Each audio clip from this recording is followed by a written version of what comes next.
Good morning, students. This is Geography, Chapter 2, Land, Soil, Water, Natural Vegetation and Wildlife. Today we are going to have third class on this chapter. अब तक हमने समझा कि मनुष्य अपनी बढ़ती हुई ज़रूरतों को पूरा करने के लिए अपने इन्वायरमेंट में, अपने नेचुरल इन्वायरमेंट में बदलाव करता आ रहा है और जो नेचुरल रिसोर्स हैं लैंड, एयर, वाटर, इस पर उसका बुरा प्रभाव भी पड़ रहा है।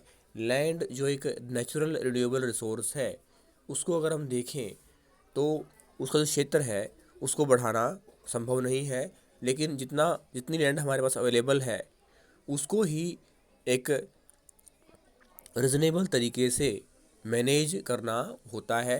बढ़ती हुई जनसंख्या जो है वो बसाव के लिए ज़मीन चाहती है, उद्योगों के लिए ज़मीन चाहती है। तो हम देखते हैं कि हमें लैंड को मैनेज करना, उसका सदुपयोग करना समझना होगा। कंजर्वेशन ऑफ लैंड रिसोर्सेज, इसलिए जो भूमि संसाधन है उसका संरक्षण करना आवश्यक है। Growing population and their ever growing demand has led to a large destruction of forest cover and arable land and has created a fear of losing their natural resource. Arable land का अर्थ है कृषि योग्य भूमि।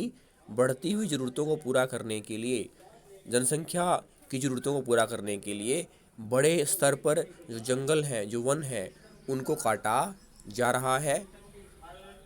और इस तरह हम देखते हैं कि भूमि जो एक प्राकृतिक संसाधन है वो अपनी जो फर्टिलिटी पावर है वो खोता नज़र आ रहा है।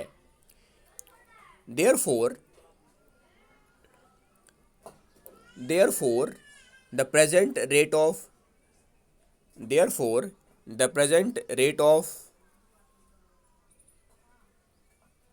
degradation of land must be checked. भूमि की उर्वरा शक्ति का कम होते जाना, जिसे मृदा अपरदन कहते हैं, उसको रोका जाना आवश्यक है। उसको कैसे रोका जाए? एफोरेस्टेशन, जो पेड़ पौधे हैं उनके द्वारा ज़्यादा से ज़्यादा पेड़ पौधों का प्लांटेशन हो। लैंड रिक्लामेशन, भूमि सुधार हो। Regulated use of chemical pesticides and fertilisers and checks on overgrazing, some of the common methods used to conserve land resources.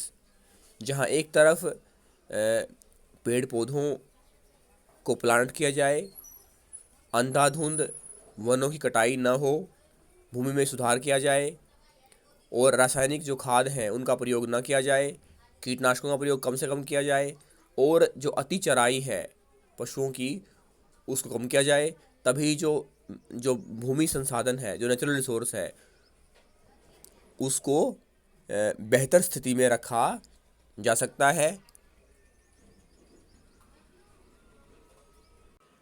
अब हम जानेंगे कि सोइल क्या है, मृदा क्या है। पृथ्वी की सबसे ऊपरी सतह है जिसमें हम देखते हैं, जिसमें जैविक पदार्थ होते हैं, खनिज पदार्थ होते हैं और मानवीय गतिविधियों के द्वारा या प्राकृतिक गतिविधियों के द्वारा चट्टानों का टूटने से जो बनती है वो मृदा कहलाती है। जिस मृदा में हम देखते हैं कि खनिज पदार्थ, मिनरल जिसे हम कहते हैं, और जैविक पदार्थ जो एक संतुलित स्थिति में होते हैं, वही मृदा उपजाऊ होती है। The thin layer of grainy substance covering the surface of the earth is called soil. पृथ्वी की ऊपरी सतह की वो पतली परत जिसमें कण होते हैं रेत के, वो मृदा कहलाती है।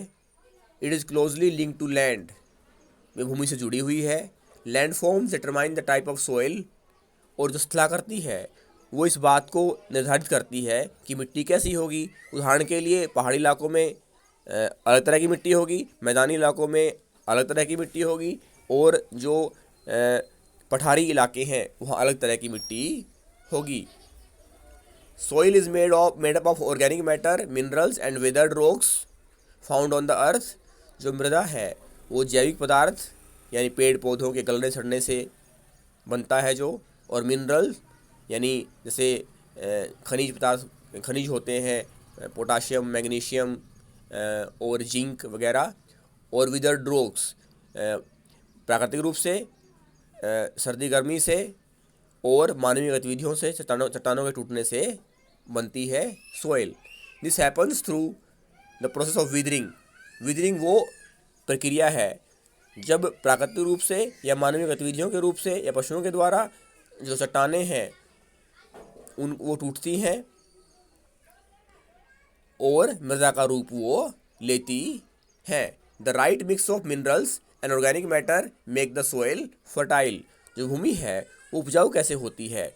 जिस भूमि में एक संतुलित मात्रा में मिनरल्स होते हैं और जैविक पदार्थ होते हैं, वही भूमि उपजाऊ होती है।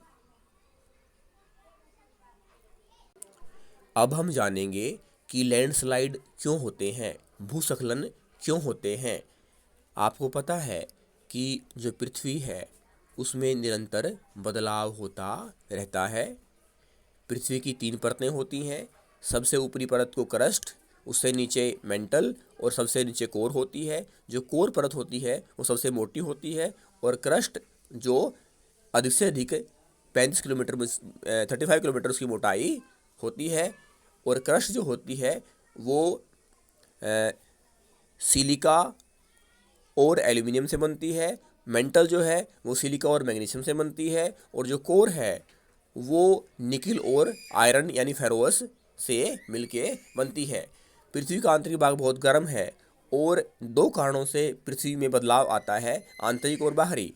आंतरिक कारणों में हम देखते हैं गर्म जो ज्वालामुखी होते हैं उनकी वजह से, या जो लैंडस्लाइड होते हैं, या हम देखते हैं कि अर्थक्वेक होते हैं जिनकी वजह से पृथ्वी में बदलाव आता है। और बाहरी रूप से हम आपको पता ही है कि बाहरी गतिविधियाँ जैसे बर्फ़ के फिसलना, हवा का बहना,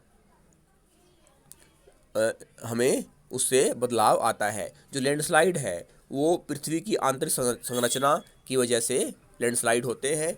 ये पृथ्वी की सतह का खिसकने से होते हैं, या पहाड़ों के खिसकने से, धंसने से होते हैं।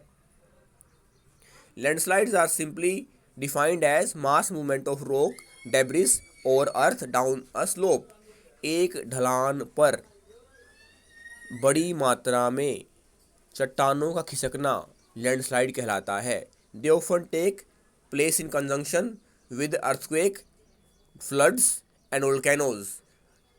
लैंडस्लाइड भूकंप, बाढ़ और ज्वालामुखी की वजह से होते हैं।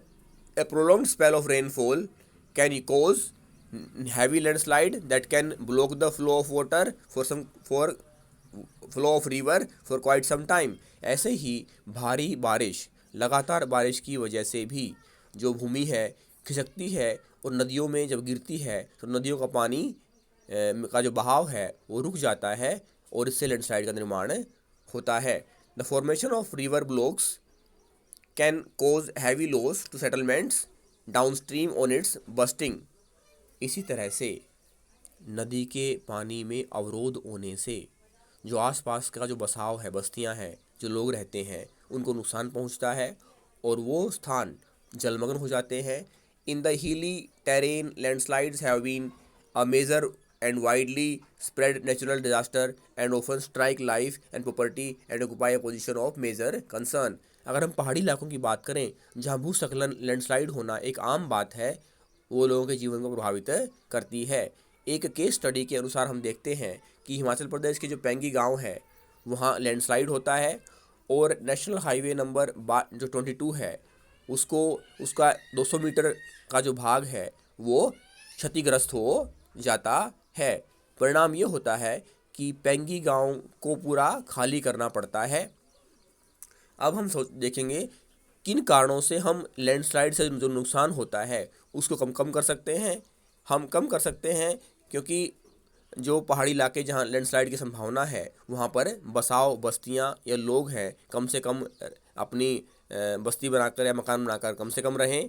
और हम देखते हैं कि मैपिंग के द्वारा, हैज़ार्ड मैपिंग के द्वारा हमें पता लगाएं कि किन क्षेत्रों में लैंडस्लाइड की संभावनाएं हैं।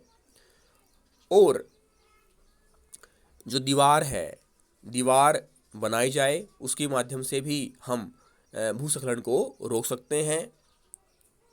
और जो वनस्पति है उनको, उसके द्वारा भी, यानी ज़्यादा से ज़्यादा वनस्पति होगी, पेड़ पौधे होंगे, तभी लैंडस्लाइड की संभावना कम होती है, क्योंकि जो पेड़ पौधे हैं वो मिट्टी को अपने साथ अपनी जड़ों के माध्यम से बांधे रखते हैं। थैंक्स।